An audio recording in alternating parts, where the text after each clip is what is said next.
You're live. Thank you. Good evening. Welcome. It's a regular meeting of the Bangor City Council. Today is Monday, April 14th, 2025 at 7 p.m. We begin our meetings with the Pledge of Allegiance. I'd like to ask Representative Laura Supka of Bangor to lead us in the pledge. Absolutely. I pledge allegiance to the flag of the United States of America and to the republic for which it stands, one nation, under God, indivisible, with liberty and justice for all. Thank you very much. I believe we're beginning this evening with a proclamation, and then we'll move to public comment. Councilor Beck. Should I come up there? Sure. Okay.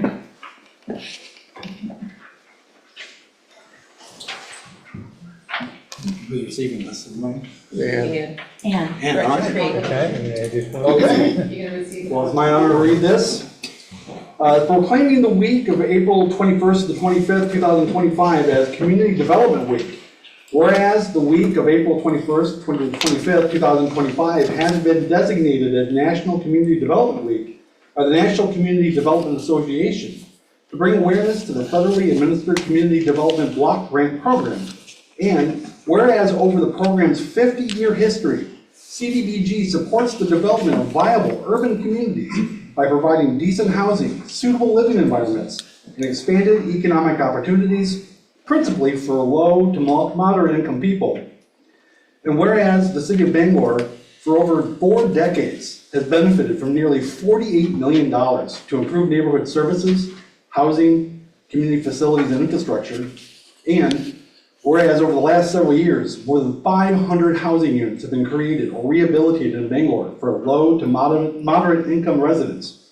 And whereas since 2020, 54 households purchased their first home, 28 public infrastructure projects were completed, 52 downtown storefront facades were improved, and 40 businesses received assistance to create or retain jobs. And whereas the celebration of National Community Development Week provides an opportunity to recognize the participation and dedication of appointed planning board members who have contributed their time and expertise to improvement of the city of Bangor. And whereas we recognize the valuable contributions made by the professional community planners of the city of Bangor and extend our heartfelt thanks for the continued commitment to public service by these professionals. Now, therefore, I, Michael Beck, on behalf of Cara Pelletier, Mayor of the City of Bangor, and on behalf of the City Council, do hereby proclaim April 21st to April 25th, 2025 as Community Development Week in the City of Bangor, and give special thanks and recognition to all those whose hard work and devotion to the neighborhoods and their residents ensure that the quality and effectiveness of these programs continue to make a positive impact on our community. Give it word for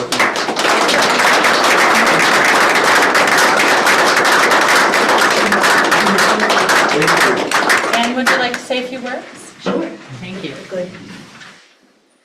I just want to thank the City Council for your support over the years of this program. You've been able to uplift a lot of your neighborhoods and programs throughout the city, so thank you very much. Thank you. For those who don't know, the CDBG is the Community Development Block Grant. They're federal dollars that the City of Bangor receives every year and has for the last 40 years, and has been one of the most influential tools that we have in our toolbox as a city to address things like light, buildings that need to be renovated, helping people get into their first home. It's a huge lift to our community, and in many cases, it's allowed us to make progress on projects we wouldn't have been able to afford otherwise. So thanks to Anne and your team for all that you do to help steward those funds and give us creative ways to use them. Thank you. We are going to move on to public comment. Earlier this month, the City Council updated its public comment policy. So this change maintains the opportunity for residents to share their thoughts on city business, on topics that are not specifically included on the agenda, while allowing council meetings to run efficiently. Public comment at the start of the meeting is limited to 15 minutes. Upon completion of the City Council business and at the discretion of the council chair, public comment may be reopened at the end of the meeting for up to an additional 45 minutes. Public comment, whether in person or via Zoom, requires you to state your name and whether you are a resident of Bangor. The City Council has adopted a public comment policy that we will adhere to that governs topics, comments considered out of order or offensive or confidential, and the time limit of 15 minutes at the beginning of the meeting. The public comment period is for the City Council members to listen, not to respond or to debate with persons during public comment, although we may ask questions. If you do not live in Bangor or own property in Bangor, please allow those who do to have the opportunity to speak first. If you'd like to offer comment on any item related to city business that does not appear on the regular agenda, you may approach the podium. On Zoom, the public can be recognized to speak by utilizing the hand raise function or on the phone by pressing *9. If you would like to speak, please approach the podium. Go ahead. Thank you, you're very kind, and I will try to keep it under a minute so other folks will have time as well. Good evening, councilors. Councilor Chair Pelletier, I have to say that your remarks on the CBGB grant funds is, it's touching and absolutely spot on, but that is not why I'm here today. My name is Laura Supika, and I represent House District 22, which includes part of the city of Bangor, and I serve as the House Chair on the Veteran and Legal Affairs Committee. I also live in Bangor's Lower Ohio Street neighborhood, so working on, right across the street. And tonight I am here to ask you all to consider an ordinance that would prohibit Bangor staff and law enforcement from participating in immigration enforcement with ICE and entering into contracts to assist them. Maine resources should be used for Maine communities. Right now, our state is facing an urgent budget crisis. Police overtime has increased nearly 30% in the past 5 years. Law enforcement officers are already overextended. We do not train them in the complexities of federal immigration law. We should focus on keeping our communities safe. When local agencies collaborate with ICE, it tears at the fabric of public trust. People retreat from schools, hospitals, and police, afraid that any interaction could lead them or someone they love to being abducted by federal immigration authorities. And that fear makes all of us less safe. Public safety depends on people feeling secure enough to ask for help. When they're afraid to speak, seek care, or report a crime, the entire community suffers. And let's be clear, immigrants are not outsiders. They are our friends, co-workers, doctors, blueberry harvesters, and yes, right here in Bangor, one of our own city councilors. Immigrants in Maine contribute $1.7 billion in spending power, pay over $625 million in taxes, and keep our largest industries moving. But economic value is not what gives a person worth. What gives a person worth is what gives us all worth. It is our shared humanity and our shared rights. The right to due process, the right to equal protection, the right to live without fear of being abducted from our homes and our families. I stand here asking that we choose a future where families stay together, where communities stay whole, and where all of us can live and speak freely. I urge you to review and adopt an ordinance for the safety of our city and the strength of our shared values. And I thank you for your time, and I am happy to provide sample ordinances and all kinds of information on what other states and what other municipalities do to help lighten the load of our city solicitor. So, thank you. I'm also happy to answer any questions now or later. Thank you. Thank you, I appreciate it. My name is Scott Party, and I'm a resident of Bangor. And I'm here tonight to talk about something a little different, which is usually, which isn't on my radar usually. And this is a little formal because I'm looking for some attention on this, so I'm trying to be humble and have a little humility tonight.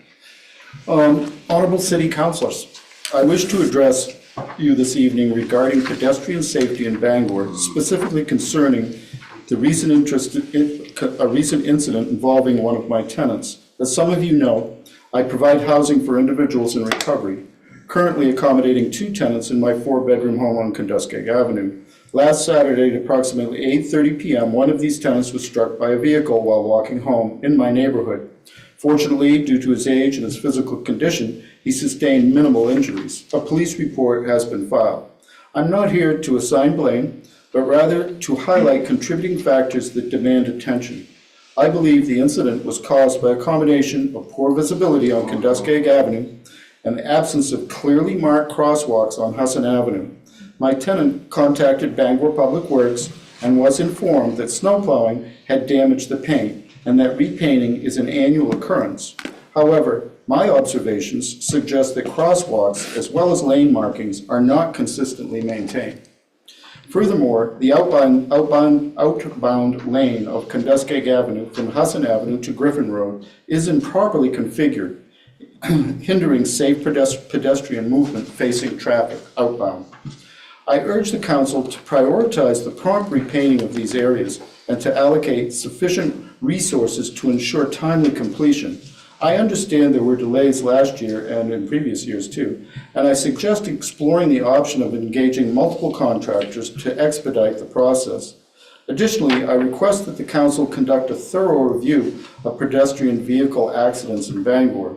The tragic loss of my classmate Jeff Green remains a stark reminder of the dangers pedestrians face.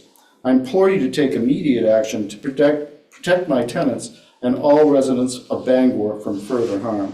And also I want to note that I went through all grade school with Jeff Green, and he was hit and killed by a car about 100 feet from my house. And, so it's a tragic loss. And also 3 people that have been Fresh Start members have been hit by vehicles in the last few years, and one just recently. And I think it's due to the poor quality of the paint that I've read in the paper. I think it has to do with other things too. So I'm imploring you to take a look at this before more people are harmed. And it's a pretty easy fix. A little paint goes a long way, and hopefully you really take this particular one really seriously. And I also want to talk about the block grants. Fresh Start was a recipient of a block grant, and I want to say thank you for that. That's a great thing, and it's a great thing for the city. Thank you. How is your tenant now? He's good. He had to go to the hospital, but he did return to work today, so he's in his late 20s, so he bounces real good. If it had been me, I'd still be there. I'd still be over there. I don't think I'm over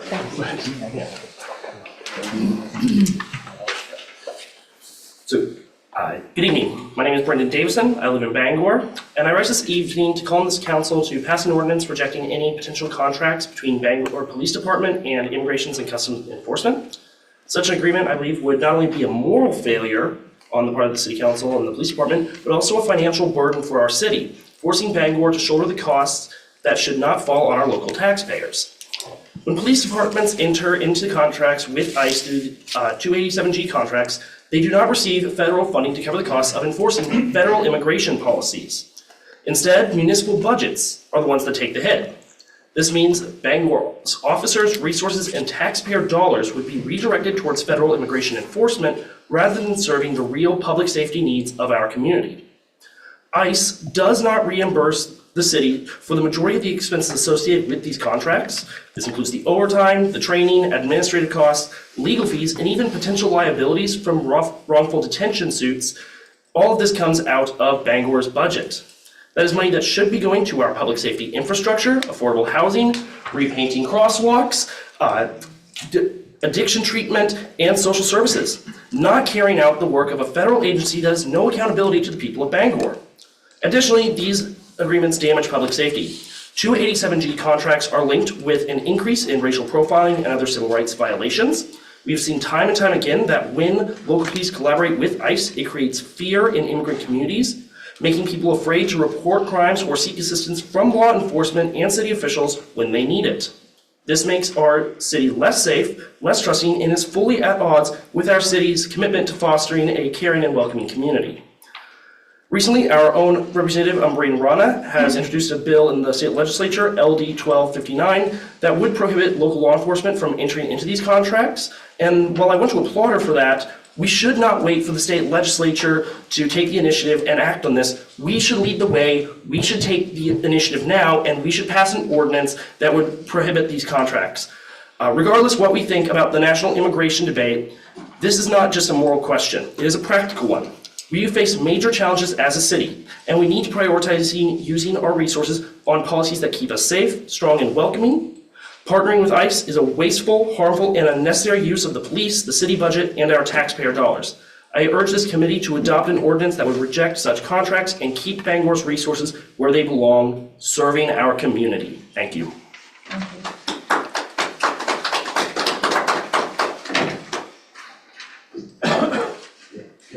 We have time for one more before we move on to the council agenda. Hi, my name is Joshua Faya. I do work and live in Bangor, and I'm speaking to the same topic here as Brendan. Thank you again for the opportunity to speak. My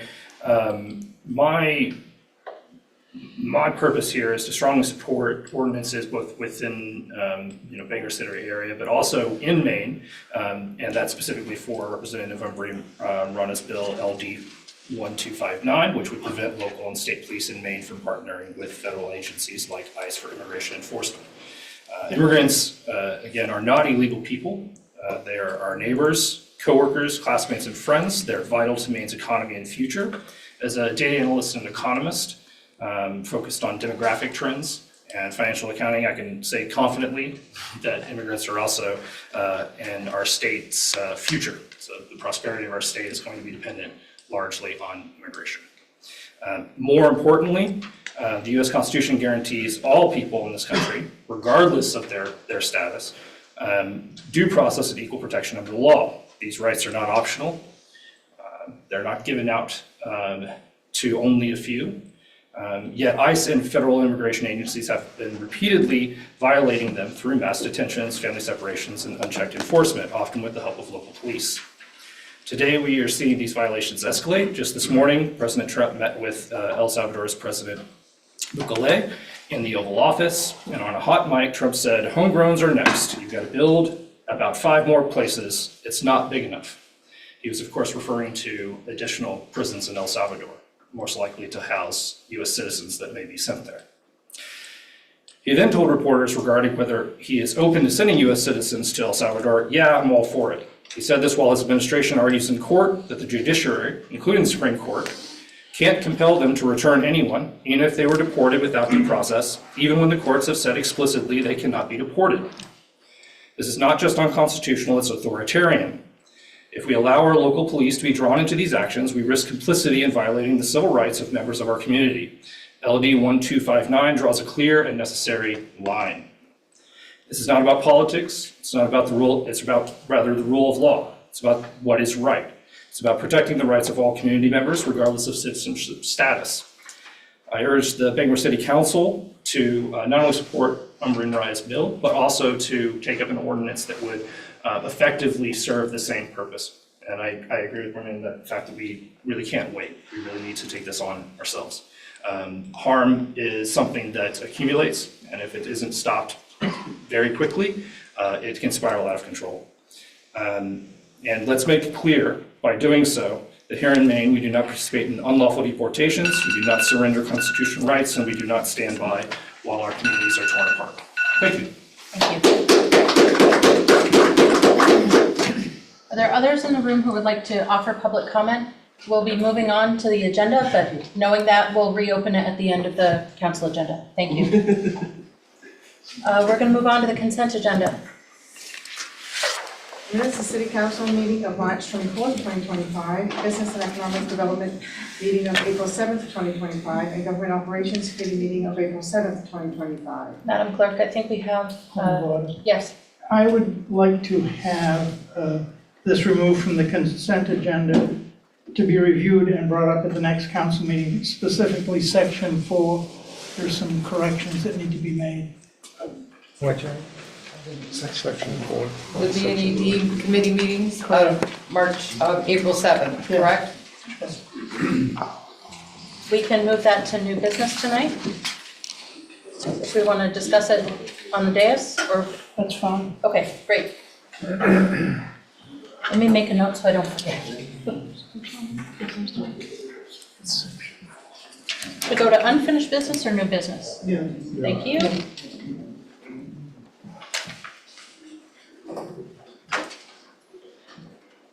Thank you, Councilor Mallard. Madam Clerk?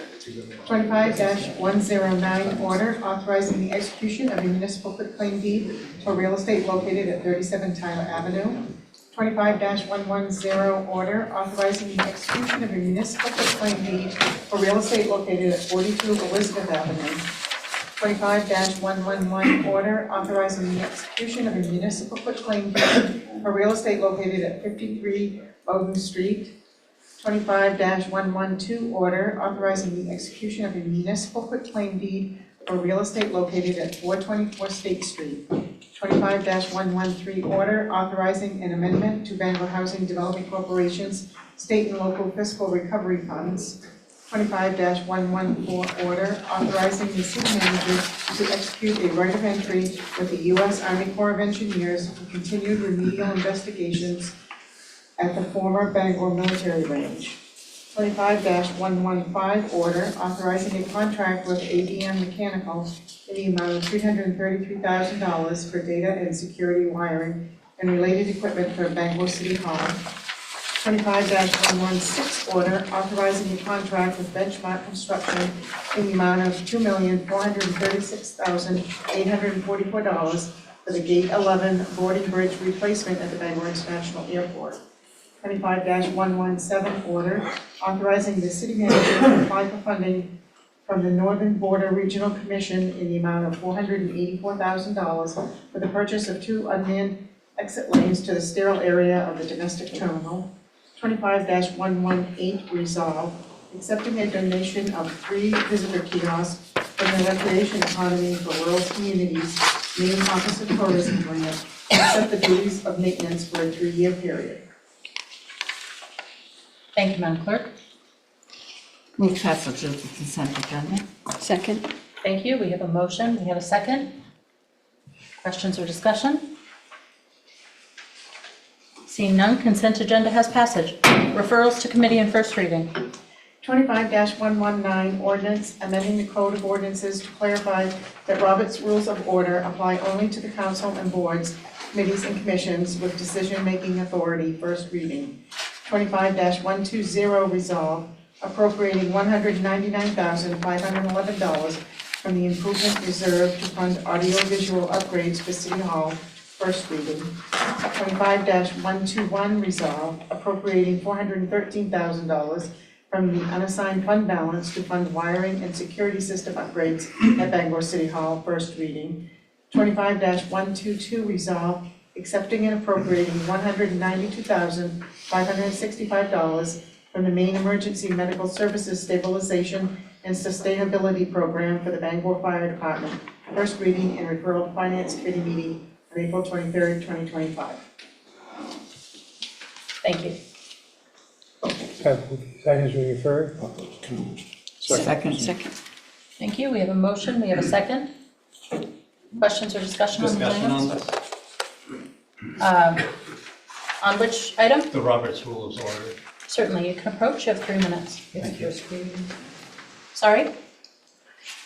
My name is Justin Cartier, resident of Bangor. I would just implore you to keep Robert's Rules of Order for all committees on the city. It gives us an outline of what rules we are going to follow. To just say that only the council is going to follow Robert's rules means that none of those committees have any rules to follow now.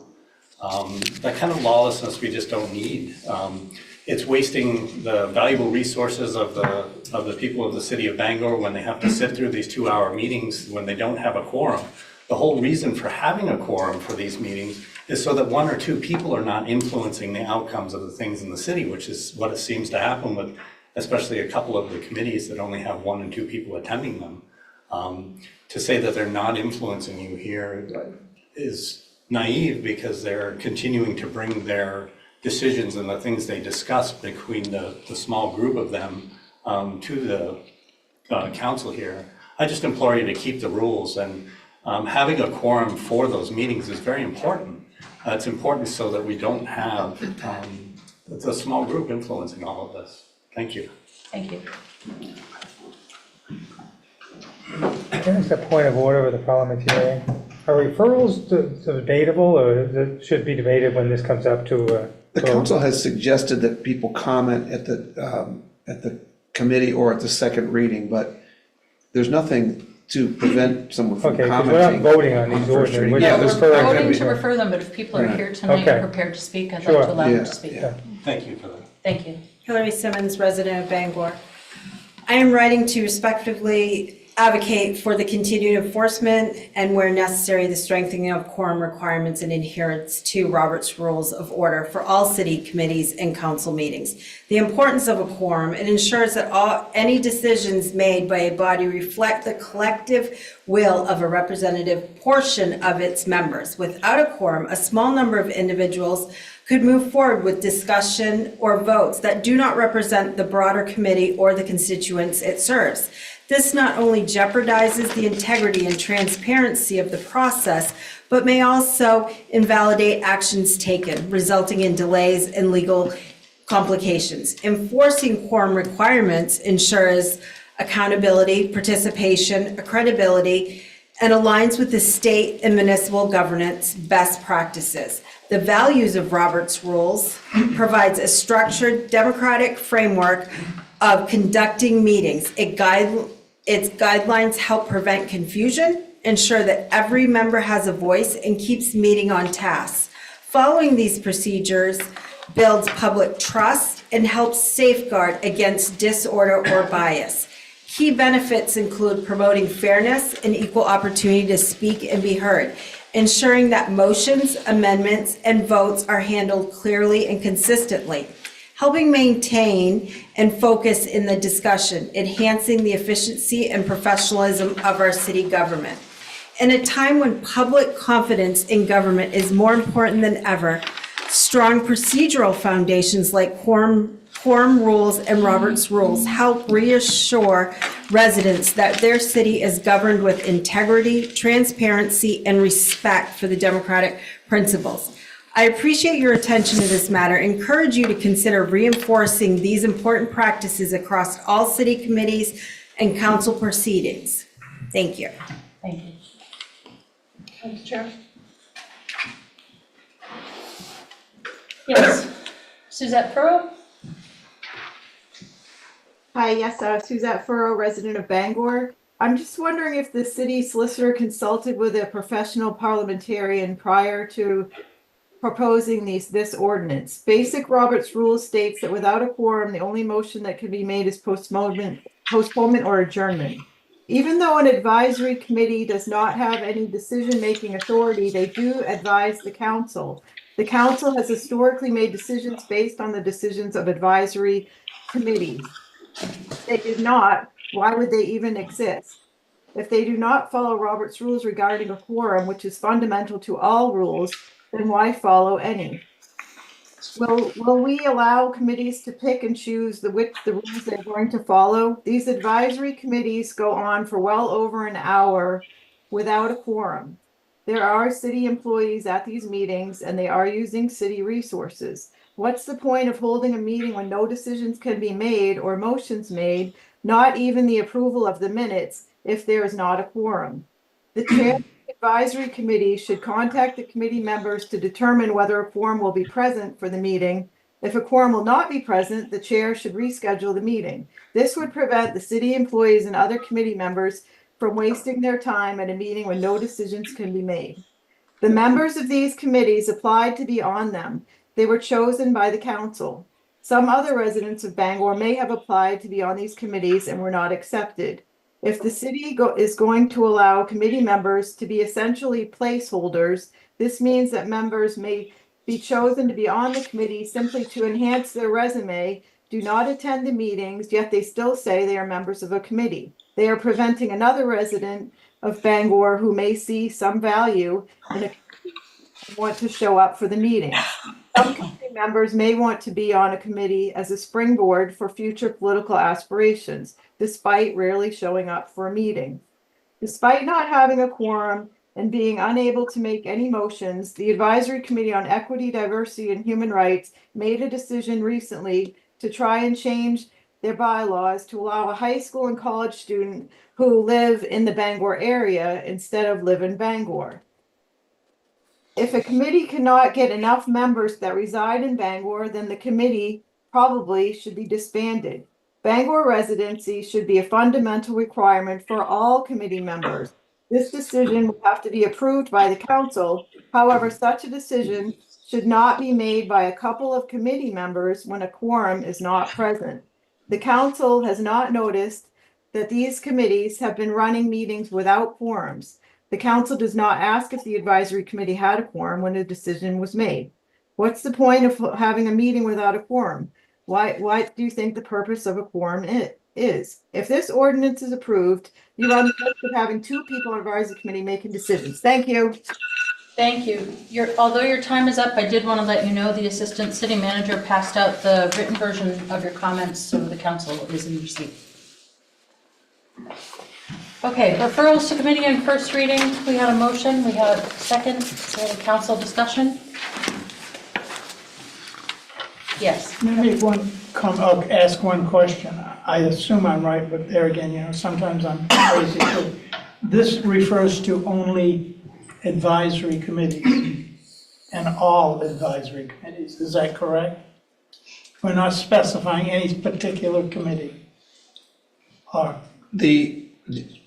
Chair, the proposed ordinance change basically is an attempt to codify what the practice of the city has been. It also intended to clarify which committees the Roberts rules would apply to and which they would not. And basically it says that the committees without decision-making authority would not have to follow Roberts rules. And that's been the practice of the city.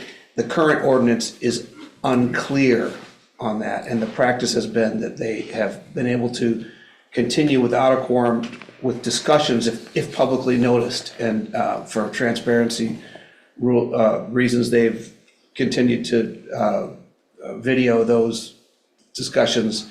But this provision would make it clear as to which committees have to follow Robert's rules and which do not. Which is Thank you. basically And again, what I this said. is just to refer, this is just first Right. reading, so this will come back to council for discussion at a later date. Okay, Correct. Thank you. Okay, the items are referred. Unfinished business. 25-104 ordinance, amending code ordinances to expand the ability for consent agreements to be used for city code violations. Councilor Mallon. Thank you. This ordinance amendment would expand the ability to use consent agreements to enforce violations of the code.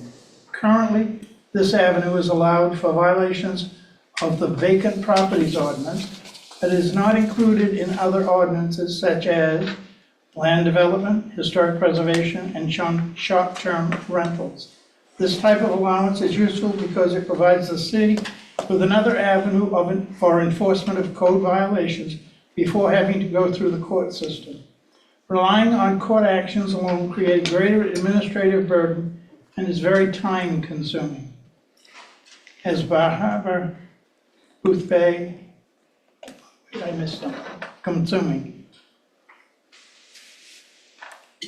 Creating better enforcement for the code.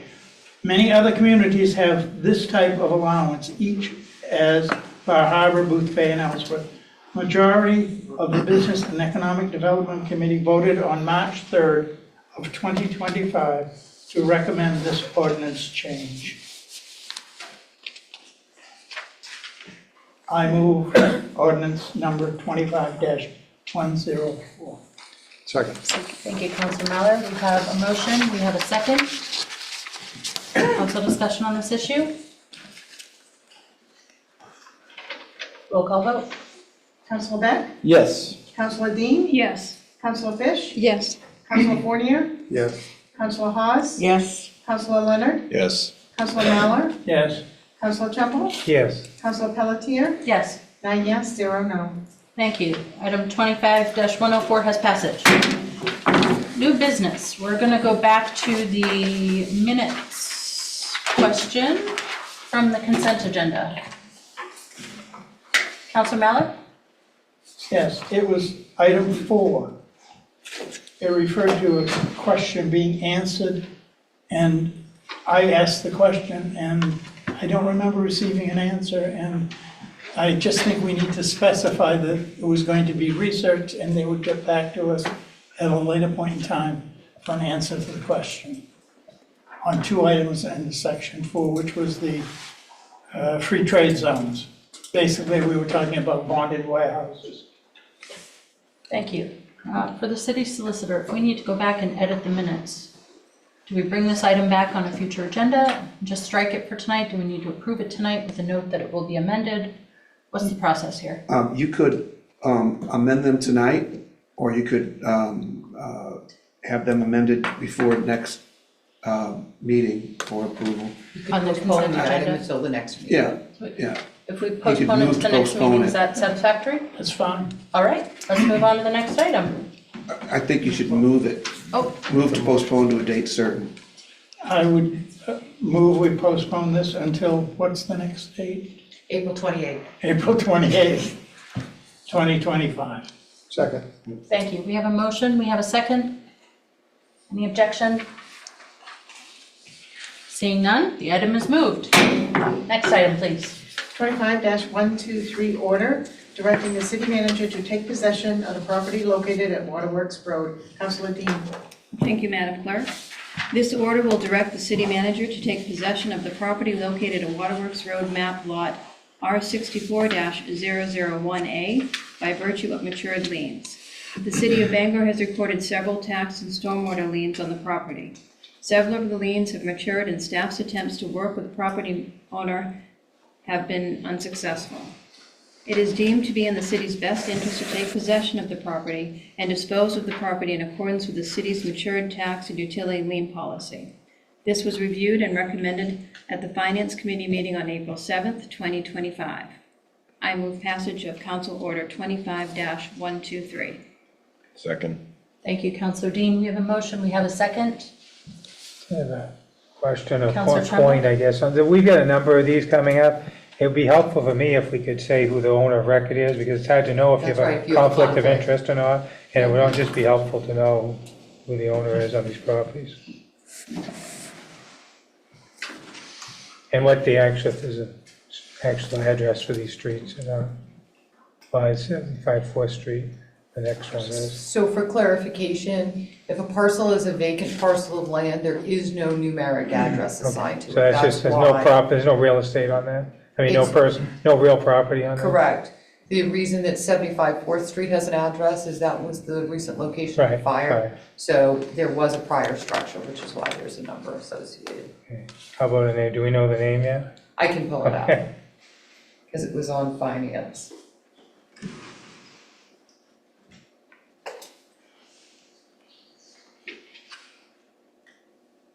Of course, it doesn't want. Are you pulling up, Dave? I'm trying. Okay, we're all racing to the end here.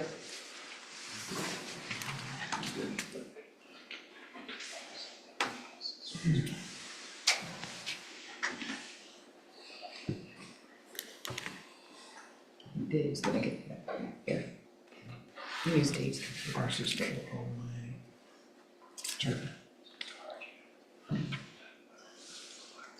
was just gonna go to the finance committee packet, because it's got everything in it. You want to hear them? Should be in the packet somewhere. Maybe the other one.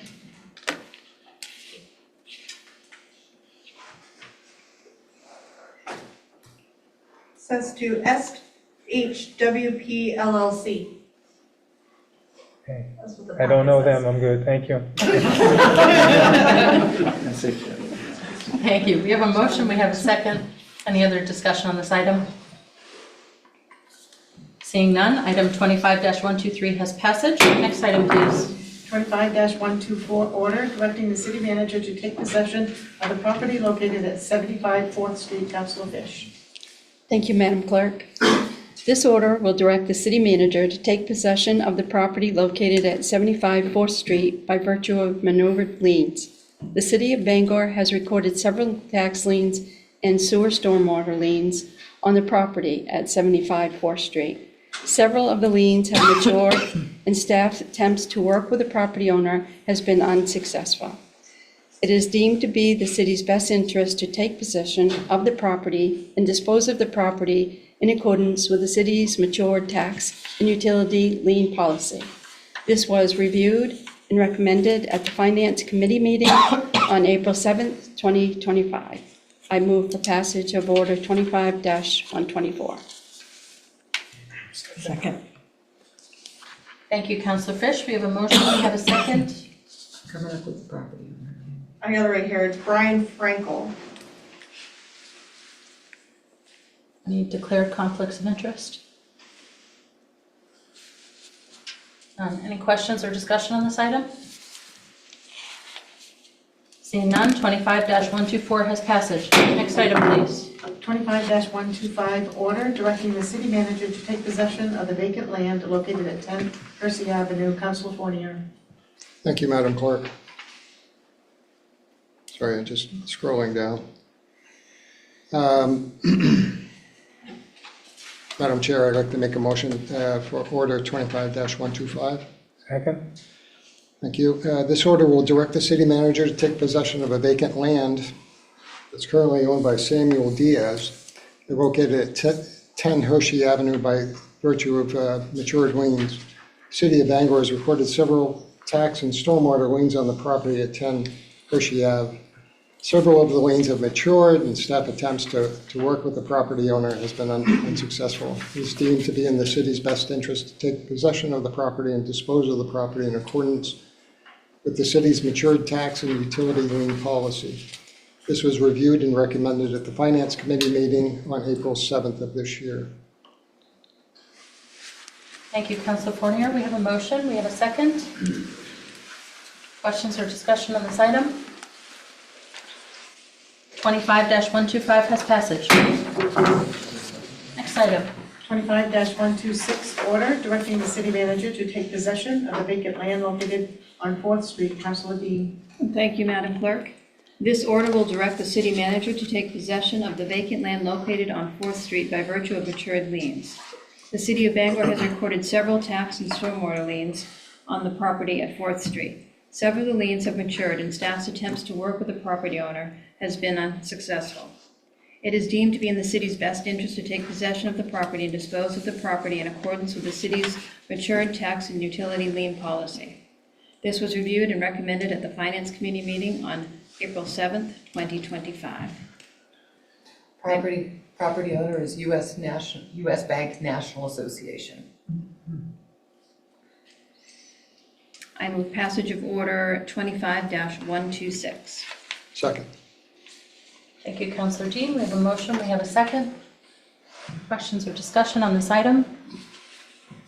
Seeing none, 25-126 has passage. Next item. 25-127, order directing the city manager to take possession of the vacant land located on Gilman Road, Councilor Beck. Thank you, Madam Clerk. I move passage of Order 25-127. Second. This order will direct the city manager to take possession of the vacant land located on Gilman Road by virtue of matured liens. The city of Bangor has recorded several tax liens on the property at Gilman Road. One of the liens has matured, and staff's attempt to work with the property owner has been unsuccessful. It is deemed to be in the city's best interest to take possession of the property and dispose of the property in accordance with the city's matured tax and utility lien policy. This was reviewed and recommended at the Finance Committee meeting on April 7th, 2025. Thank you, Councilor Beck. Property assessed to A&L Webster LLC. Thank you. We have a motion. We have a second. Seeing no discussion, 25-127 has passage. Next item. 25-128, order directing the city manager to take possession of the vacant land located on Gilman Road, Councilor Beck.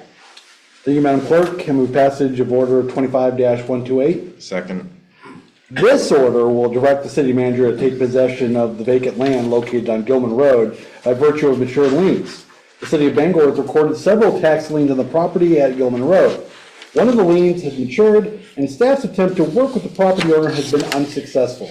It is deemed to be in the city's best interest to take possession of the property and dispose of the property in accordance with the city's matured tax and utility lien policy. This was reviewed and recommended at the Finance Committee meeting on April 7, 2025. Same as the prior Gilman property owner, A&L Webster LLC. Thank you, and just to be clear, this is a separate parcel of land. Correct. Thank you very much. Questions or comments related to this item? Seeing none, 25-128 has passage. Next item, please. 25-129, order directing the city manager to take possession of the vacant land located on Smith Street. Councilor Fish. Thank you, Madam Clerk. This order will direct the city manager to take possession of the vacant land located on Smith Street by virtue of matured liens. The city of Bangor has recorded several tax liens on the property at Smith Street. 2 of the liens have matured, and staff's attempts to work with the property owner has been unsuccessful. It is deemed in the city's best interest to take possession of the property and dispose of the property in accordance with the city's matured tax and utility lien policy. This was reviewed and recommended at the Finance Committee meeting on April 7, 2025. I move for passage of item number 25-129. Second. Thank you, Councilor Fish. We have a motion. We have a second. Assessed property owner Barry Blow. Seeing no conflicts or objection, item 25-129 has passage. Next item.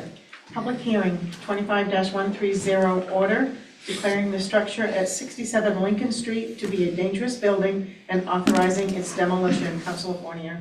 Thank you, Madam Clerk. I'm going to first read the executive summary, and I'll open up the public hearing. This item requires a public hearing prior to any action or discussion. During the public hearing, staff will provide testimony and evidence that caused the city to have notices served and schedule this hearing to declare the structure at 67 Lincoln Street to be a dangerous building and authorizing its demolition. In addition, building owners have the opportunity to provide testimony and evidence to dispute the city's assessment that the property is dangerous and should be demolished. Upon the closure of the public hearing, the City Council has the opportunity to discuss the item. The attached order was drafted based on staff's recommendation. A roll call vote is recommended. This was reviewed and recommended at the Business and Economic Development meeting on April 7th of this year. At this point, Madam Chair, I'd like to open up the public hearing. Second. We have a motion. We have a second. Public hearing is now open.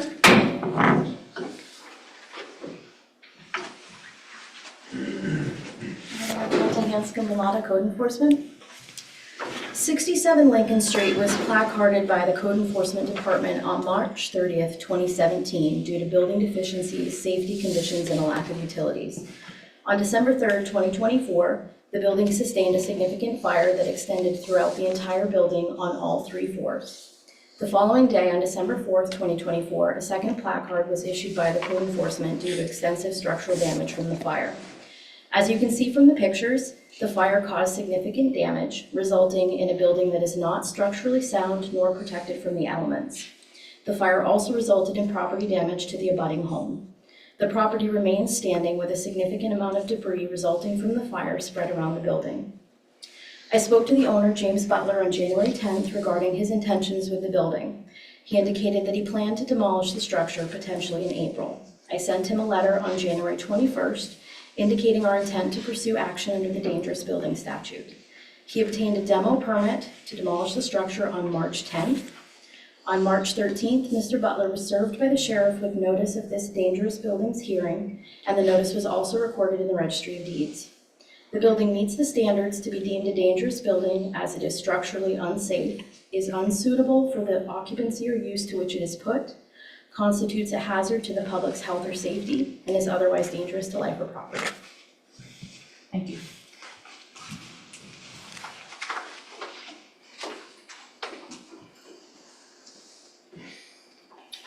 I'm James Butler, and I'm the owner of the property at 67 Lincoln Street. And sadly, the building suffered a tremendous fire back in December, and I was, there's quite an involved in taking down the structure, and actually there's quite an involvement in getting a permit. And while this process was going on, I received a letter from the code department, actually it was Brenda, wanted me to register it as a vacant building. So I went into the code office, like she stated, approximately around January 10th, and said that I didn't intend to register it as a vacant building. And she asked me what I was going to do with the structure, and I said, most likely I'm going to take it down. She asked me when, and I told her in April. And the reason I said that is, obviously, it was right after, right after New Year's and the holidays, and the ground was froze. And I had got involved with an attorney to find out the property boundaries. Also, I had to notify DigSafe. You have to wait for a process for DigSafe. You have to have the water department sign off. You have to have the sewer department sign off. You have to get a hold of the gas company. And there's various other agencies that you have to get the permission before you can get a demolition permit. So while this process was going on, I continued to get letters from the code office stating that I needed to register the building. Well, it kind of didn't make sense to me, so like I say, it was brought to Economic Development Department, and I discussed this with the Economic Development meeting that night, and said that it wasn't necessary. I had all this going on. I didn't have the permit yet at that time, and I said this wasn't necessary. I'm going to take responsibility. It's my building. I'm going to take it down. There's no question about that, but I can't do it without a permit. Now, what's changed now? The only thing that's changed is the fire marshal hasn't released a report. The building is under investigation with the fire marshal's department in Augusta. I've reached out to them back in February, March, and I actually called them again today. I don't feel comfortable having the building removed just yet until the fire marshal reports in. The building is definitely going to come down, and that's going to be my responsibility. I do have a permit, and I need I told the code office probably 45 days. I need, I want to back up. I told them I needed 3 months to take it down, only because I didn't have the coverage on the building, and there's some things in the building that I'd like to salvage. So, and there's a major expense in taking down a building. I'm not sure if everybody's aware of that, but it's quite expensive. So to be honest with you, I don't want to be here, and I don't really understand why I'm here. And one thing I want to bring to your attention is I received a letter from the code office, and it stated in the letter that it's similar to what she's describing here tonight, with one exception. It said if I get a demolition permit, that it would basically stop this action. I have that letter here tonight. So on one hand, it's a dangerous building. The building needs to be removed. Obviously, no one plans to have a fire. No one has an extra $50,000 laying around to demo a building. So the long and short of it is, it's a move point. I do have a permit. I am going to take it down. I would ask that the council remove this from the agenda, give me the courtesy of any other taxpayer that receives a permit, and with the understanding that I'm waiting to get the okay from the fire marshal's office in Augusta. And at a very minimum, if you don't remove it from the meeting tonight, to move it forward for 3 months or whatever until the fire marshal is done with the investigation. Thank you. Any questions? Are there any other members of the public who would like to speak at the public hearing?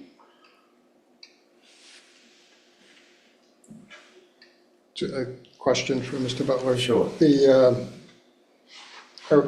As far as the fire marshal goes, are you just waiting for the report to come back? Yeah. Has he done his investigation?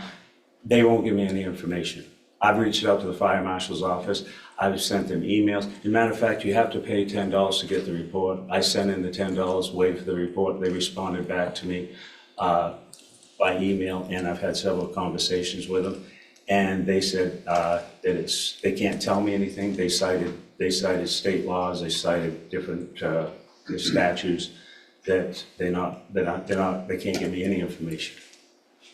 And I can tell you this, I am motivated to find out who is responsible for burning my building, because obviously it's a loss to me, so you can understand. And by all means, I don't want to hinder the investigation. So you don't know if the fire marshal has been there or not? Though the fire marshal was there that day, So, absolutely. so the fire marshal has been there. Mhm. So my impression is we're just waiting for the report. If you say so, yes. Can I get some clarification from somebody on that? Yeah, so I'm unfamiliar with that. It's unusual. I'm gonna look at public safety in the background, but it's unusual that the fire marshal releases a report. They typically just say the cause of the fire cannot be determined. It is deemed to be potentially accidental, but it doesn't That's- typically require, it doesn't typically stand in the way of a demolition. That's my point. Correct, because it's unlikely they're coming back to gather additional evidence. They're gonna look at the information they have and form whatever opinion. Especially in the case where nobody passed. If there was a loss of life, you could see where they may spend some additional time, but it's unlikely at this particular location. Are there other questions from the council for Mr. Butler? Mr. Butler wants to say something. Yeah, can I say something? Sure. I'm by no means an expert on the fire marshal, and I'm not sure if anybody here can speak for the fire marshal's office, but when I reach out to them to ask any information, I can show you the documentation that they sent me, the letter they sent me, all the communications that goes back, and I don't know. I mean, if the fire marshal's report is important, then why don't I have it, or it's not important? I mean, there's no, the building's coming down, I have a demolition permit, and I actually have a letter from Brenda that states that as soon as I achieve a permit for a demolition, there wouldn't be any issue. Now, my question would be this: why would that be the case then, and what's changed now? In other words, when Brenda sends me a letter and says, you need to, you know, if you take out a demolition, we're gonna, basically, she tells me in the letter that we're gonna take out a demolition. I mean, we're gonna deem it as a dangerous building. But should I take out a demolition permit, that would, you know, that would stop that action, basically is what it says. Exactly, and I have a copy, so if you'd like to see it. Any other questions for Mr. Butler? Thanks, you can step down, sir. I was gonna say, I believe some of the date issue may have been because that letter went out prior to it coming to the B&AD committee, where the B&AD committee chose to move forward with recommending for demolition permit regardless, and having it in place so that in case Mr. Butler was unable to comply, we would still have it in place. And that was my recollection from the B&AD committee. Yeah, because that letter's dated back in January, and this didn't come to B&AD until March. No, that's not true. The letter was dated in January. Correct. 21. Right? Correct. And after that, the city's attorney's office, February. Correct. They're still at me. They're still at me Yes. to register it as a vacant building. Yeah. See that? Yeah. And then, let's see. I've got this demolition on the 10th. Correct, after the B&AD meeting and after the notices. But this, Thank yeah. Okay.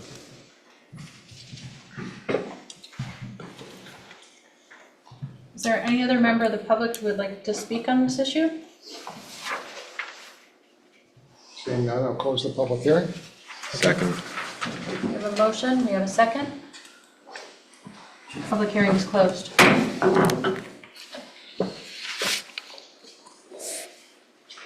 You want discussion? Is there council discussion on this issue? Councilor Trumbull. Well, I mean, Mr. Butler isn't opposing the demolition exactly. He's saying he's okay with demolishing the property. The city wants to demolish it. And it looks like this property's secured, so it's not a hazard. It's been 4.5 months since the fire. I would be okay approving this, subject to not Mr. Butler not having it demolished by a certain date. And I don't know what that would be, if it's at June 15th or something like that, 2 months from now. Or... There's going to be a written decision prepared after your vote tonight. So if you want to, if the council wants to put a date like that in there, then we can put that into the written decision, which will be approved at the Right, next that's meeting. why, there's no motion yet on the floor, but that's what I would propose, give Mr. Butler 2 months to do it on his own. If it's not done by that time, then the city can proceed with the permit. So, Council Fournier? I agree with maybe extending some of the term, but where Mr. Butler had said he wanted it down by April, I would have a shorter time frame. Maybe I'd go out a month from today to get this accomplished. I realize it's probably secure, but it is a vacant building that is in horrible shape, and I just hate to have somebody get into that secure building and something really bad happen. I think the sooner the better. and Chair, Yes. just a question for the city code officer. What's the time frame if the city does? We have to go out to bid on demolition, don't we? We would, yes. So, I mean, that must take over a month to get bids back, isn't it? You just do RFPs? We could You do just quotes call for, people? and 2 or 3, yeah. We've just recently had to do it when we worked on the structure fire on 75th Floor. 75 4th Street happened in less than 24 hours. I mean, that was a Right. different, Yeah, very different situation there right. that had to come down immediately, but it's a process that could happen, quickly. And my recommendation would have been, something to the effect of 30 days as well. We're more than happy to work with Mr. Butler or any of the owners. We'd ultimately rather have them be the ones that take the property down, but in the event that they do not, I issued the demo permit over a month ago. We want to make sure that we can get that building taken down. Just while Brenda's up with the legal here, so suppose the city does go ahead and take it down, how do we get we can only lien the property, and if you lien a piece of vacant property, it's not gonna be worth as much as we're gonna spend to take it down. Are we better off to have the owner take it down? We can lien the vacant property for the cost of the demo, and upon the sale of the property, our lien is paid.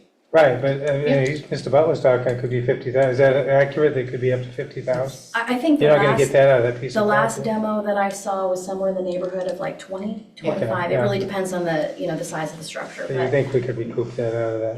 Yeah. Any other questions for me? In the timing of 30 days, whether it's the city or Mr. Butler, and he talks about having to coordinate, is DigSafe, I don't know how quickly they can come, or if there's a waiting period, just kind of trying to. So that's already been done. Oh, that's been That needed to be done. done before the demo permit was Okay. issued. So Okay, those, that was the done. sewer and the Okay. water, that's already been done. Okay. Yeah. Is there council discussion? Councilor Turnbull, did you want to make a motion?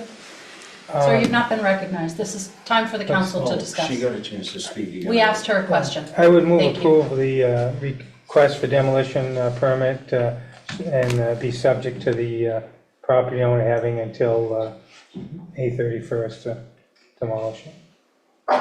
Second. We have a motion, we have a second.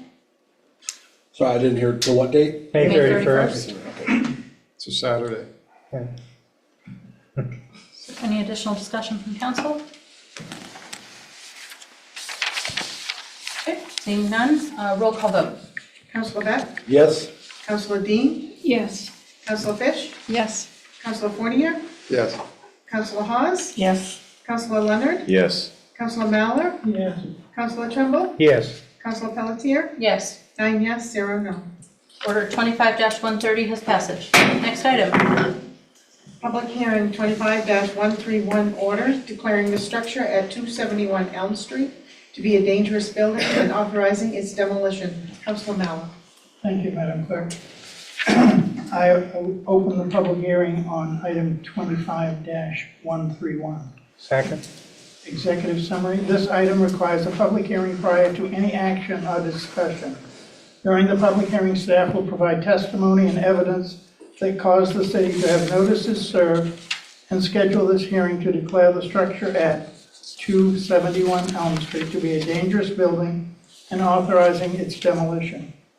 In addition, building owners have the opportunity to provide testimony and evidence to dispute the city's assessment that the building is dangerous and should be demolished. On the closure of the public hearing, the city council has the opportunity to discuss the item. The attached order was drafted based on staff recommendations. A roll call vote is recommended, and this reviewed and recommended at the Business and Economic Development meeting of April 7th, 2025. Thank you, Councilor Mallor. We have a motion and a second to open the public hearing. Public hearing is open. Is there any member of the public who would like to speak on this issue? Oh, welcome Brenda first. On August 31st, 2023, 271 Elm Street sustained a significant fire. Per the fire report, the fire fully involved the front of the building, then extended into multiple units and areas of the building, and completely burned the interior stairwell. As you can see from the pictures, the fire caused significant damage, resulting in a building that is not structurally sound nor protected from the elements. Code enforcement staff have had multiple conversations in the office and on site with the owners beginning in December. The owners indicated that they wanted to demolish a portion of the building most damaged by the fire and rebuild. Due to the extent of the fire damage and structural compromise, I indicated they needed an engineer to assess the damage and draft construction plans for the work. On March 7th, the owners were served with notice of today's dangerous buildings proceeding, and the notice was also recorded in the Registry of Deeds. On March 10th, I issued a building permit to complete a removal of the sheetrock inside so that an engineer could fully evaluate the underlying structure. The permit also allowed them to patch the roof to keep the water out. On April 1st, I received the engineer's report of the structural assessment, which said that the structure has failed and that the building should be demolished. The owners stated that the engineer did not understand that they wanted to keep a portion of the building and had a further conversation with him. The engineer called me and indicated that he would further assess and provide a second report, but I have not yet received one. The building meets the standards to be deemed a dangerous building as it is structurally unsafe, is unsuitable for the use or occupancy to which it is put, constitutes a hazard to the public's health or safety, and is otherwise dangerous to life or property.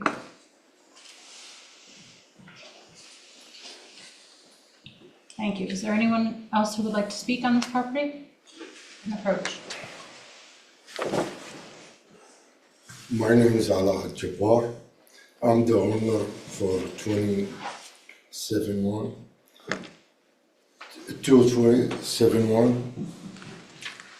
I buy this building before I check with the city, and I told them if any problem with the city.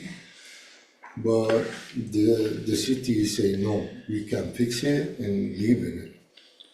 So before I put in any money in it, so when I put in money, it was damaged, the fire like year and a half.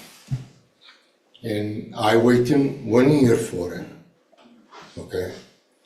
And when he give me the building, right away, she want to demolish the building,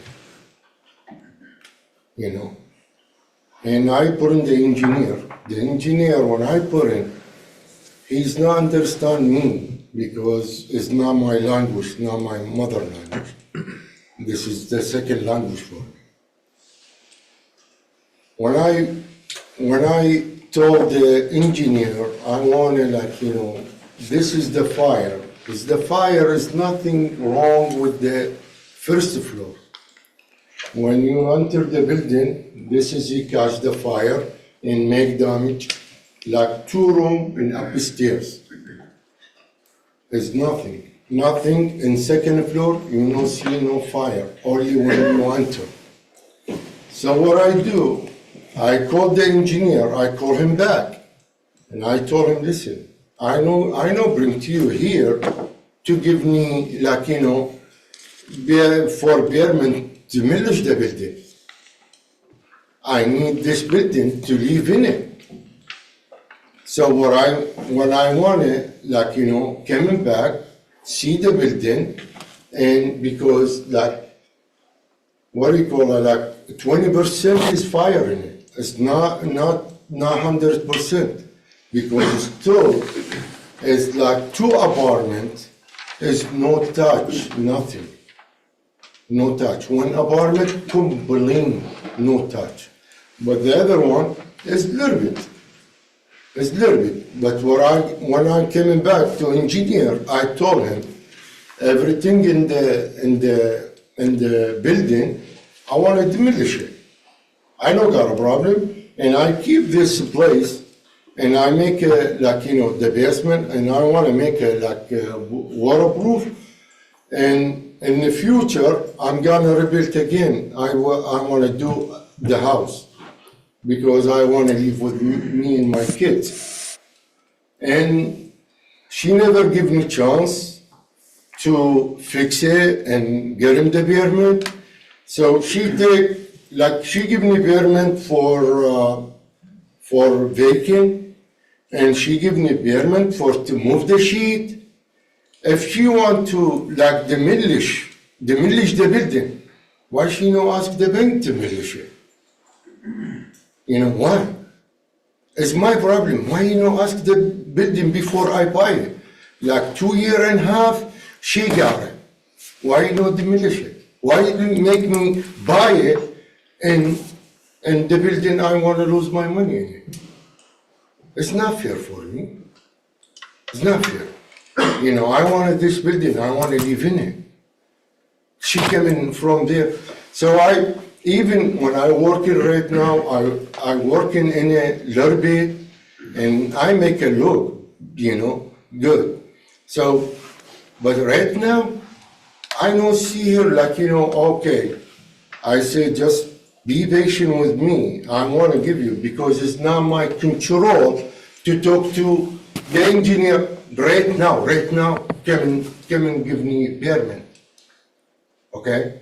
And I can prove to you, the building is nothing only 20%, only 20%. Even when 20%, what I do, I carry half demolish, so I can save the other part. But she not giving me, she stuck with the demolish. So I'm asking you, if you want to demolish it, why when the bank, why you not demolish it? Why you make me buy it and you want to demolish it? It's not fair. Tell me your last name again, sir. Ajabar. Ajabar? Yes. Thank you. What questions does the council have? Councilor Fish? So had it already been burned when you bought it? I guess I'm confused when you bought it and the situation that's existing with our code. Was it when you purchased it, it was burned, or it burned after you owned it? So I guess I'm confused about the burn. Before I purchased, he got a fire. Fire 2.5 years, 1 year and a half. When I came in and I waited 1 year, I waiting for the bank to give me the building, okay? And just when I get it, she wanna demolish it. It's not fair for me. Other questions? And I can, excuse me, sorry. And I can prove to you, I bring other engineer. 2 weeks ago, I talked to my engineer and I told him, hey, you came in wrong. You think I came in for permit to demolish it? You give me you write about the engineer. Oh, so the city give me permit about demolish? No, absolutely not. I told him I came into this building to save it, okay? And I go back to him when he gave me the report 2 weeks ago. I don't know, when he talked to her, even it's now 2 weeks, he don't want to give me describe the building. I don't know, when he talked to her, I don't know what she did with it. Maybe she stopped him from to give me the permit, to give me the engineer report. So it's not fair. It's not fair. Councilor Dean? I'm just confused as to the actual structure. Could I show you a picture and ask if this is yours? Is this Yes. the one? So you bought it when it looked like this? Yes. There Only have the been no fire, changes look, since? yes. See the fire is from here, that one, the upstairs. If you look in very be careful. And this, the first floor is not done. It's not done. And I can prove to you with the picture, is no damage there. Any other questions? Counselor Beck? So I'm just trying to get to understand about this engineering reports. Code enforcement said there was supposed to be a report that said, hey, it's not a total loss, but the report never came. But you're saying that this report does exist? Which report? A report saying that it does not have to be completely demolished. I believe the engineer had. The engineer, that's why I told you, like, you know, when I got the engineer, and he came in, measured the size, everything, and he told me, yeah, this is the building from here, it's good. But from here, I told him, no, I don't want to deal with the fix-it. I want to take a break first time. I want to take a break right now. Because, like, even I'm you know, working in county. So, between the problem, between building, you know, my mind go different way, even slowly, okay? I want to finish with this one. I told him, just demolish this, the house, and make the basement waterproof, and later on, and I coming back to it. You know, I coming back to it, because I want to, with my kids, live there. You know, I'm not putting my kids dangerous building, absolutely, you know what I mean? Thank you. You may have a seat. Thank you.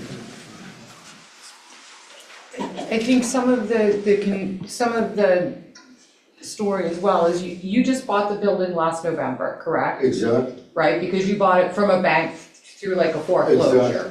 And you probably had been working with that bank for a period of time to get to Like that 1 point. year, I waiting for Correct. it to give to me. Gotcha. So he just bought the property in November. Did you also list the property for sale again in December on Zillow? I said, because I got a problem with my bonnet, okay, and I told him, go ahead, sell it. Okay. But when he came in, wanna sell it, and she called the broker Yeah. and told him this is the building demolished. So that was, I believe you had originally come in, we'd heard you were gonna buy it, you were pulling a building permit, I think your neighbors were happy that something was going to happen. Exactly. And then immediately we saw it went on Zillow. And so that was kind of the trigger of us going, this isn't gonna be, yeah, no, I'm. Can I hold my friend, please? I Sure. translate like English and Arabic. You need to approach the podium and state your name. Also, please state if you're an owner of the Yes. property or what your interest is. He's second owner. Yes, my name is Ali Anthony.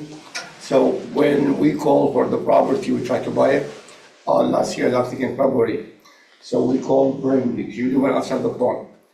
And we talked to the court enforcement, and we say, we want to make an offer for this property before we bought it. And asked me a question. I said, this property is able to fix it and live there? He said, yes. I said, we don't have to demolish. He said, no. So since we buy the property in November, so we go back to the city hall, we tried to talk to the court enforcement, and they told me the court enforcement doesn't work here anymore. So it's retired. So now we stuck with the Brandy. So personally, I sold the property from my partner. So my partner right now is working with the engineer, and he tried to demolish the property half, and he want to save half. And that's what he tries to do now. So can I give to you guys? Thank you. Is there anyone else from the public who wants to speak on this issue?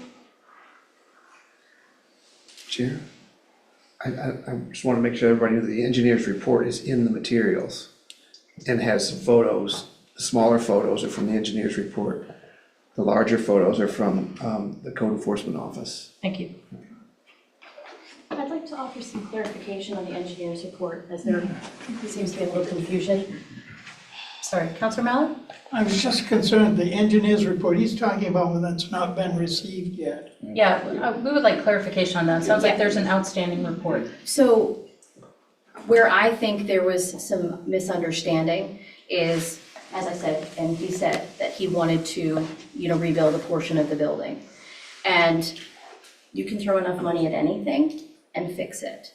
The reason that the engineer wrote the report the way that he did was because of the amount of damage to the structure. If you look through it, you can see that in addition to the fire, because it's also been left open to the elements, the roof has been open, there's been a significant amount of water damage and rot. And additionally, a lot of the elements, structural elements, don't meet the current standards for design loads, in addition to the further degradation. Once it reaches a certain level of decline, it triggers a higher level of bringing it up to code. So when he mentions the structural failure, that's at what point you're needing, typically the cost to rebuild is less than the cost to repair what's existing. So he did the report based on what he considered to be the most economically feasible way to go about making this building livable, which is tearing it down and rebuilding. And when I spoke to him after this, he had indicated that he could potentially do a report to demo and a portion of it rebuild, but that it would require those other elements being brought up to the level of code that it would need to be for that level of rebuild.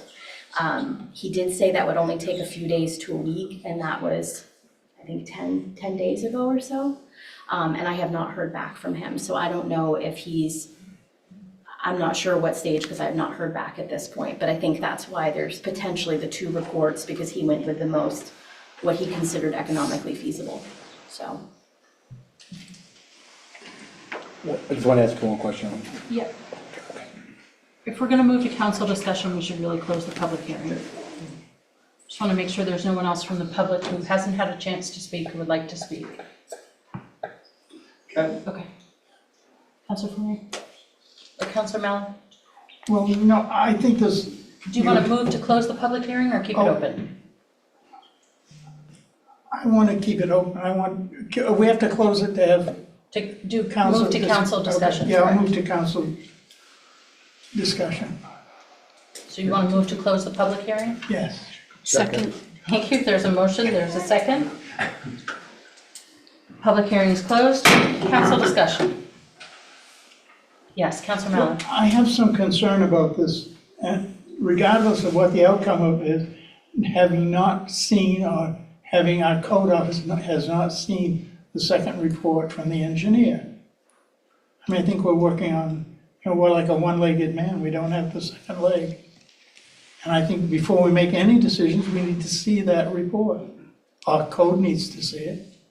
If he wants to go and build half a building, and it's feasible, and because originally it looked like they were going to, it was a complete tear down, and he's now wants to save part of it, and we've not gotten the report. I don't know how you make a decision without not having that report. Councilors? Councilor Fournier and then Councilor Beck? Can I suggest that we maybe postpone this until we get that engineer's report, and we'll give it a month, knowing he's already promised it a week ago, but give him some leeway, and I think that would solve this, and then it would come back to us again. Councilor Beck? Well, my question for code enforcement was, having that report in your hand, if it says what you're told it was going to say, does it change the staff's recommendation on this action?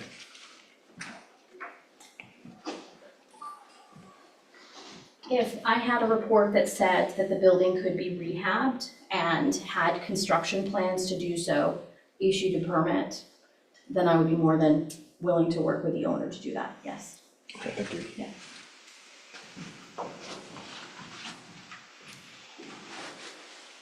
Any other council discussion? Just a question, I don't know who this question's for actually, but if we just get back in a month, we decide, okay, this is a feasible option for the property owner, can we put very strict timeline requirements for the rehab of the property in place? Is that something we're able to do?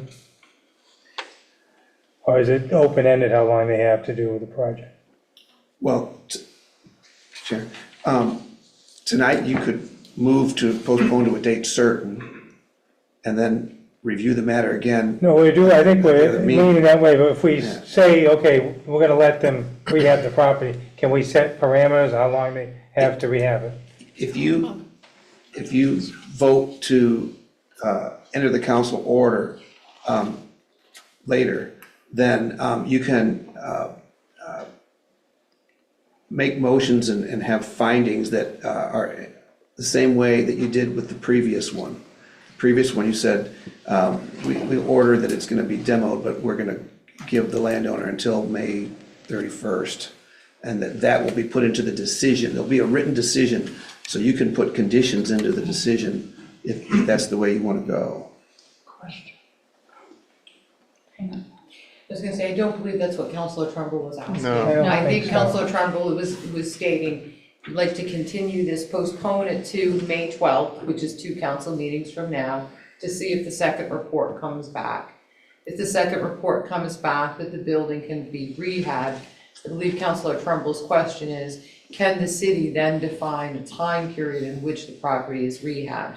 And I don't believe you can. A building permit is valid for 1 year. It's valid, do you want to come up? Yes, please. A building permit is valid. Once work is started, you have to start within 6 months. As long as you are continuing to work on that, Right. it remains valid. So there's no expiration date unless you go a period of 6 months without doing any work on it. So it doesn't allow you really to create a time frame. I think, which is what you're trying to get to, Right. is to say, we'll do this, but you have to have substantial completion within X number of days. Counselor Mallor and then Counselor Dean. It would seem the only thing you could require is that it be safe. You know, make sure it's not a hazard anymore. You can require that within a certain amount of time, which still allows him to rehab the building as long as it's been made safe. Counselor Dean? Well, my thought was the demolition portion could be time sensitive. Correct. So that portion we could say needs to be done by a certain date, and if not done. Well, once you take up the motion, you can either pass the motion or deny it. Right. If you pass it, you can put those conditions into your decision. In other words, we're ordering the demolition, but if you don't pass it, then you can't put any more conditions on the permit that may be issued. As it relates to demolition. Right.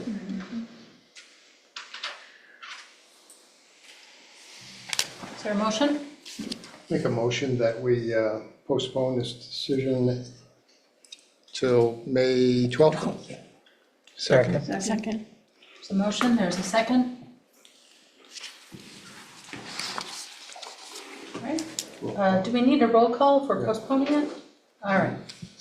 It is postponed. Next item. Public hearing, 25-132 order declaring the structure at 354 Ohio Street to be a dangerous building and authorizing its demolition. Councilor Leonard. Thank you, Madam Clerk. This item requires a public hearing prior to any action or discussion. During the public hearing, staff will provide testimony and evidence that caused the city to have notices served and scheduled this hearing to declare the structure at 354 Ohio Street to be a dangerous building and authorizing its demolition. In addition, building owners have the opportunity to provide testimony and evidence to dispute the city's assessment that the building is dangerous and should be demolished. Upon the closure of the public hearing, the City Council has the opportunity to discuss the item. The attached order was drafted based on staff's recommendation. A roll call vote is recommended. This is reviewed and recommended at the Business and Economic Development meeting on April 7th, 2025. I make a motion to open the public hearing. Second. Thank you, Counselor Leonard. We have a motion, we have a second. Public hearing is open.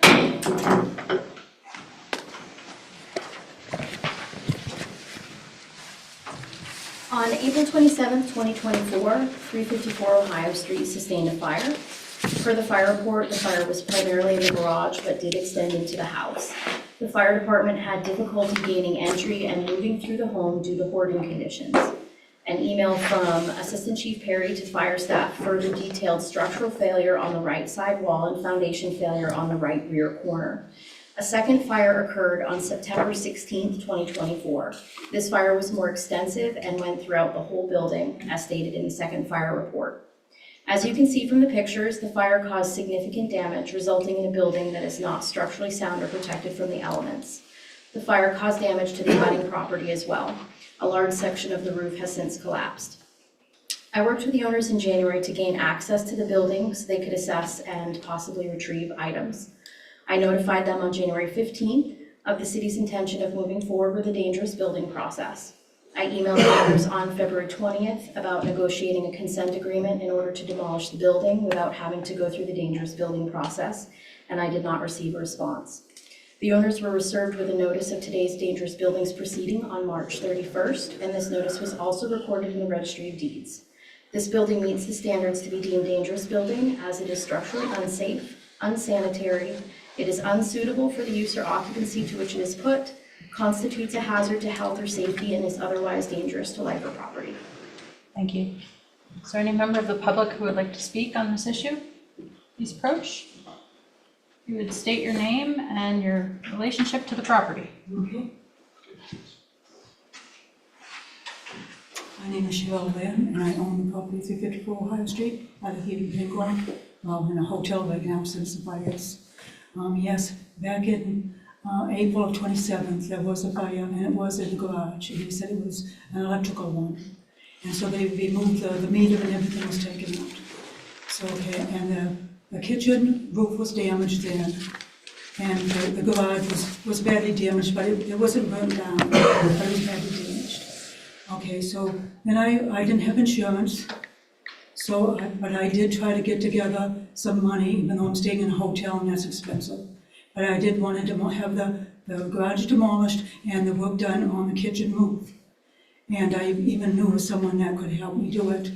Okay, so while I'm trying to get some money together to do that, in September, on September 16th, and it was supposed to, I was told it was in the middle of the night, that there was a really big fire. And it was like 10 times worse than the first one. And it took everything I own. I had everything I own in that house. And my brother and I lost everything, and we lived here 48 years.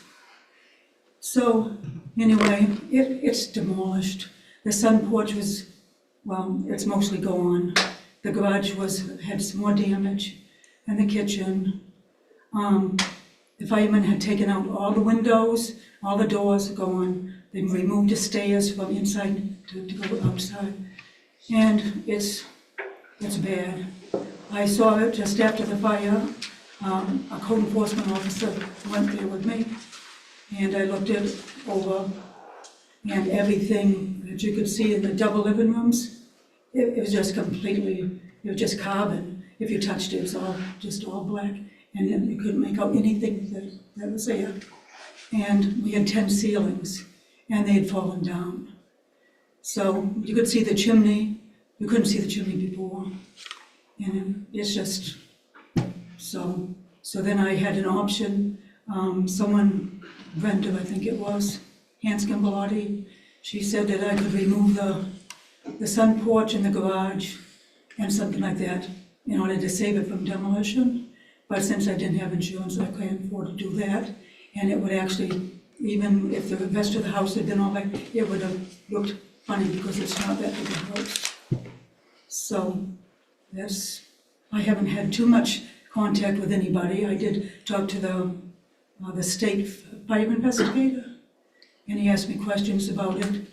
And one of the code enforcement officers believed that the second fire, that a transient got into my house and set it on fire. So that's all I can say. And are you here today asking that we not demolish the building, or? Well, the way it looks right now, when we go in, and we haven't gone in too much this winter because it's cold and damp in here. So we have gone in there trying to find something to save, but most of the other things are just ashes. They're just ashes. The firemen did a sweep or something, and that's all that's left now. So very sorry for the loss of all your personal property. There's a few things left. If they're metal, they might have survived, but all my pictures and everything are gone. So that's it. Any questions? Councilor Fish? So would this be the best scenario, that the city demolish it for you? Well, since I didn't have any insurance, I can't afford it. Right. So I'm on social security, fixed income. So. Thank you. Other questions? Thank you. You can step down. Is there anyone else in the public who'd like to offer comment on this?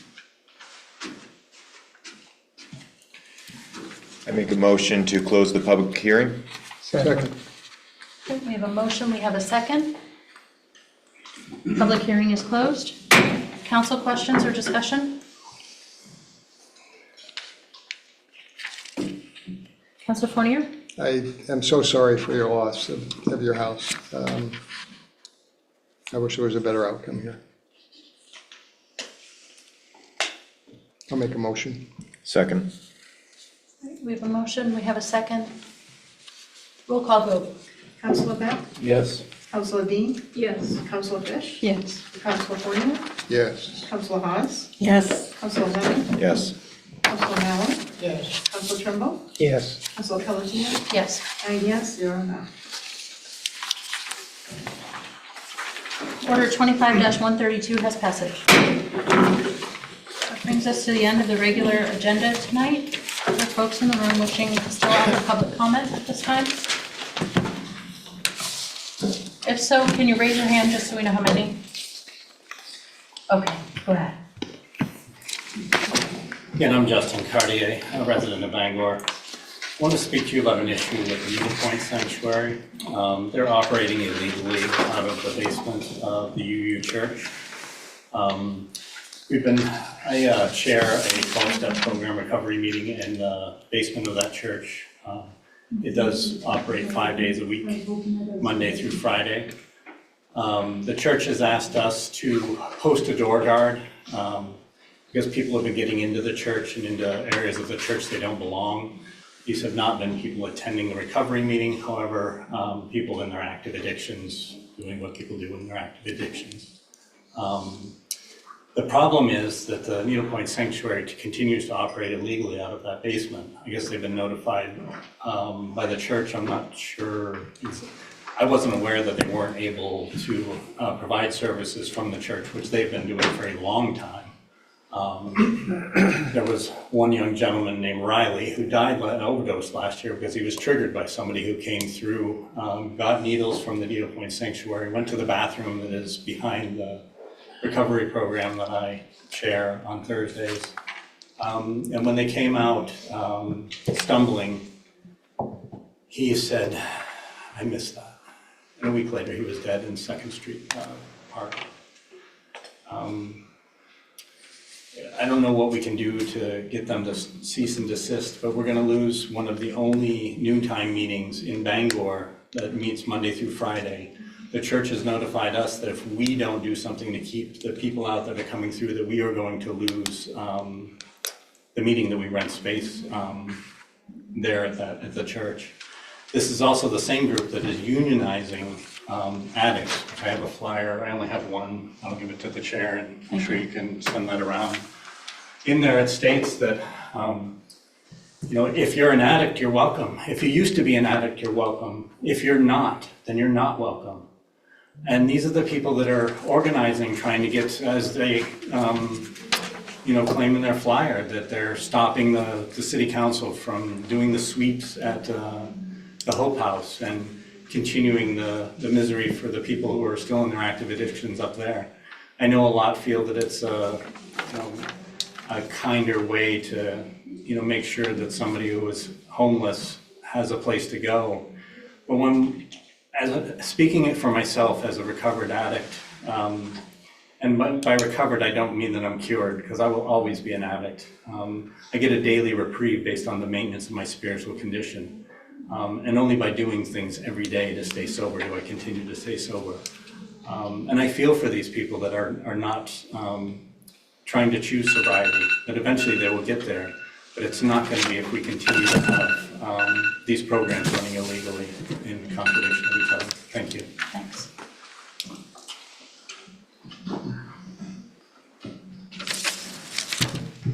Hillary Simmons, resident of Bangor. I'm writing as a concerned resident of Bangor to express my disappointment and concern regarding the city's recent proclamation of Community Development Week. While having failed to officially recognize Black History Month this past February.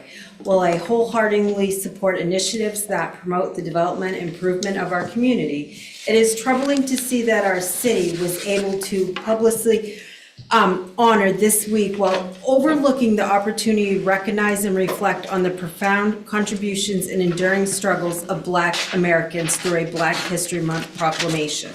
Black History Month is not just a ceremonial observation, it is a time to honor a history that is deeply woven into the fabric of our nation, a history that includes triumphs, cultural richness, and enduring resilience in the face of systematic injustice. By failing to officially acknowledge this month, our city sends a discouraging message about whose stories and legacies are seen as worthy of recognition.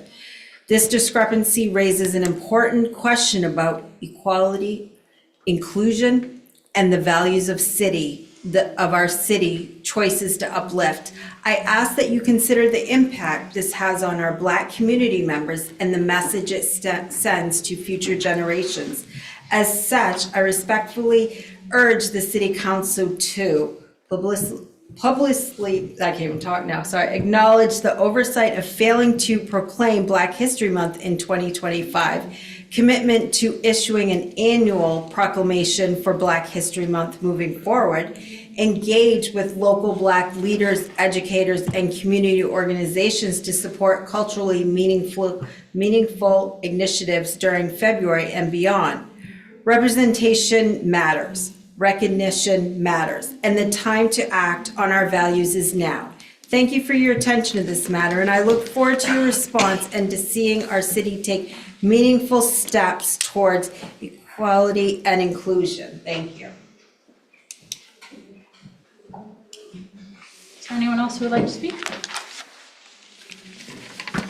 Seeing none, public comment is closed. We will move to final comments from staff. Thank you. I actually have one tonight. Yes. Sorry. Following the trend here. We had a couple of people tonight speak about 287G agreements with ICE. I just want to be clear. The Department of Homeland Security sent out letters to innumerable federal, state, and local agencies asking if anybody was interested in signing these agreements. The city received one too. We received, I think it was about 3 months ago. We have not signed it. It is not our role to basically assume the delegation of immigration authority to local officers. It's not something we're going to pursue. I will say though that we do have a pretty decent relationship from time to time with ICE. They typically are helping us with internet crimes. So we have a good working relationship with Department of Homeland Security's ICE and many other federal law enforcement agencies. We did receive the request to enter into a 287G agreement. We did not sign it. I'm only aware of one law enforcement agency in the state of Maine that chose to sign it. So I just want to provide some clarity to the citizens that the Bangor Police Department is not involved in these activities. And we had the opportunity for several months and have chosen not to. Thank you. Closing comments. Councillor Beck? Good night. Councillor Dean? Good night. Councillor Leonard? Good night. Councillor Fournier? Good night. Councillor Turnbull? I just want to recognize and congratulate Greg LaFrancois on his appointment as the president of St. Joseph's Hospital in Bangor. And as long as I can remember, he's just the third president. I'm sure he's not just the third, but as long as I can remember, he's only the third. So I suspect he'll be around for a long time. I hope so. Great. Councillor Hawes? Good night. Councillor Fish? Good night. Councillor Mallard?